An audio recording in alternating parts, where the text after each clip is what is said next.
पानी के लिए एक समस्या है जो कि हमारे हजारों वर्ष तक हमारा पीढ़ी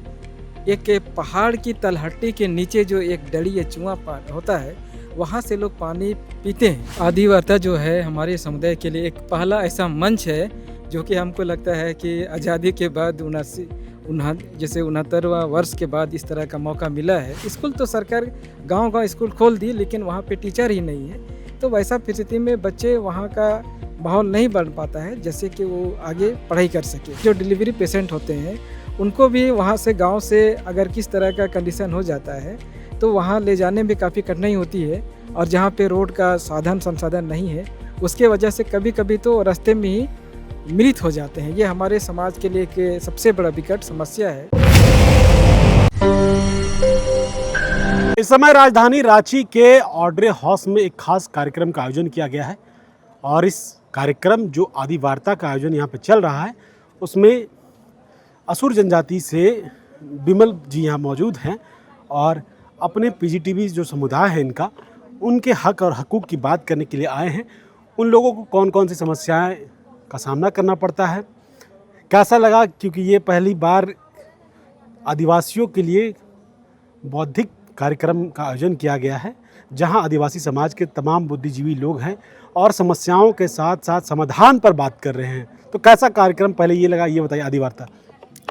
ये जो आदि वार्ता जो है हमारे समुदाय के लिए एक पहला ऐसा मंच है जो कि हमको लगता है कि आज़ादी के बाद 69वां वर्ष के बाद इस तरह का मौका मिला है, जो कि आज हमारे आदिम जनजातीय समुदाय जंगलों पहाड़ में जो निवास करते हैं, कभी शहर में लोग रुक किए ही नहीं है, लेकिन इस तरह का मंच मिल करके अपनी बातों को एक बेबाकी तरीके से रखने का एक मौका मिला। तो ये हमारे लिए, हमारे आठों आदि समुदाय के लिए एक खुशी की बात है, जो कि अपने समस्याओं को समाधान के लिए हम लोग एक साथ सामूहिक रूप से अपने बातों को रखने का मौका मिला। अच्छा, मुझे ये थोड़ा जानने में थोड़ा दिलचस्पी होगा, और भी लोगों को जानना चाहिए ये चीज़ कि जो शहरी क्षेत्र के लोग हैं जिन्होंने अपने जीवन में प्रॉब्लम्स नहीं देखे हैं, समस्याओं का सामना नहीं किया है, तो आप लोगों को ऐसा क्या और कौन कौन सा समस्या का सामना उन पहाड़ी क्षेत्रों में करना पड़ता है, और जो शहरी क्षेत्रों को जानना चाहिए, शहरी क्षेत्र के लोगों को जानना चाहिए कि जो आपके लिए प्रॉब्लम नहीं है हमारे लिए इस क्षेत्र में वो प्रॉब्लम एग्जिस्ट आज भी करता है।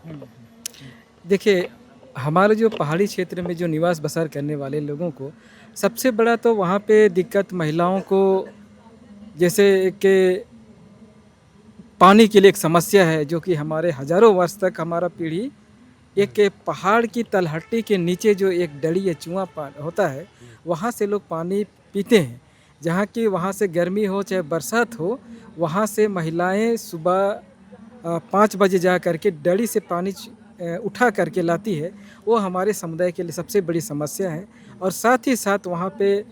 एक अच्छा पढ़ाई का व्यवस्था नहीं है, वहाँ पे एक मेडिकल सुविधा नहीं है, जो कि अपना एक बेहतर स्वास्थ्य चिकित्सा के लिए गांव से 50 किलोमीटर दूरी जाते हैं, तभी वो चिकित्सा सुविधा लाभ मिल पाती है। और साथ ही वहाँ पे जो एक डिलीवरी 50 किलोमीटर जाना पड़ता है अस्पताल के लिए 50 किलोमीटर जाना पड़ता है। और साथ में वहाँ पे जो डिलीवरी पेशेंट होते हैं उनको भी वहाँ से गांव से अगर किस तरह का कंडीशन हो जाता है तो वहाँ ले जाने में काफ़ी कठिनाई होती है, और जहाँ पे रोड का साधन संसाधन नहीं है उसके वजह से कभी कभी तो रास्ते में ही मृत हो जाते हैं। ये हमारे समाज के लिए एक सबसे बड़ा विकट समस्या है। अच्छा, कैसे सुधार आएगा असुर समुदाय के जो लोग हैं जो पहाड़ों पे रहते हैं, तो उनके विकास के लिए सरकार को कौन कौन से प्रयास सर्वप्रथम करने चाहिए ताकि वो एक मुख्यधारा या कहा जाए कि विकास की राह में चल पड़े और उन तक विकास पहुँचे, पानी की सुविधा उन्हें मिले, शिक्षा मिले, जो बुनियादी चीज़ें हैं। तो शुरुआत कहाँ से होनी चाहिए इन सारी चीज़ों की?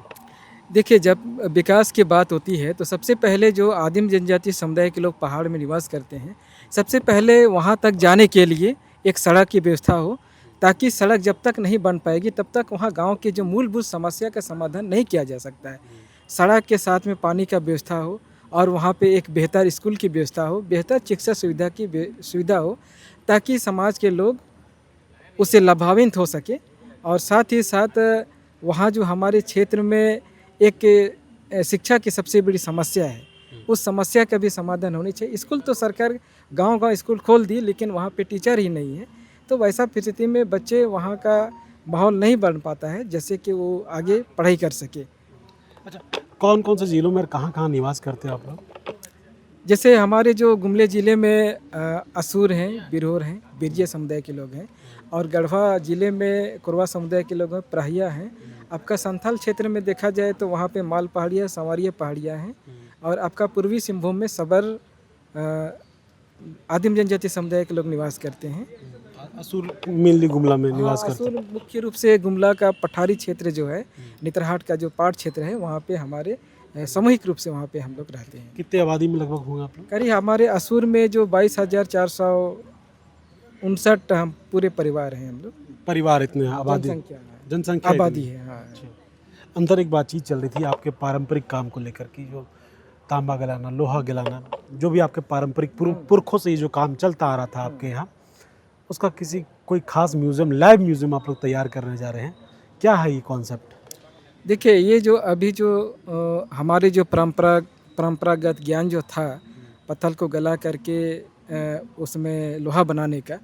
अभी जैसे हमारा जो एक समुदाय का मुख्य पेशा रहा है और वो पेशा विलुप्त होने के कगार में था, तो उसको हम लोगों ने फिर मिल करके पुनर्जीवित करने का काम हम लोग कर रहे हैं, जिससे कि हमारे जो समुदाय के जो जैसे आने वाला जो पीढ़ी है, वो जैसे वहाँ प्रैक्टिकल रूप से जो काम हो सके, उनको लोग करीब से देख सके, काम कर सके,